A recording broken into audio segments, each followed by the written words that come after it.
Svi aspekti našeg života se nalaze u našem domu. Zato kada čujete da je dom vaše ogledalo, baš na to se misli. Jer karijera, posao, deca, hobi, koliko se puštate, to prepuštate životu, koliko uživate, zdravlje, ljubav, partnerstvo, sve to se nalazi u vašem domu, raspoređeno po ćoškovima, to je po kompasnim direkcijama.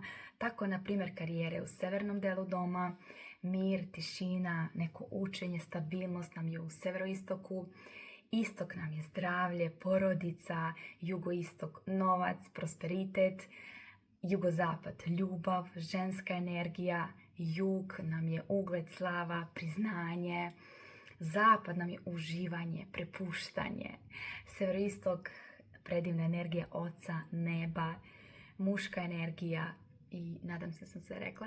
Tako da pogledajte šta vam se nalazi u kom delu doma i da li je tu sređeno, nije sređeno, da li nedostaje taj deo i onda razmislite da se to poklapa sa vašim životom. I šta već danas možete u tom delu ćoška ili ko vas prvi poziva da danas tu nešto preuredite, pročistite, otpustite neke viškove, sve stvari koje vam ne trebaju, koje ne koristite.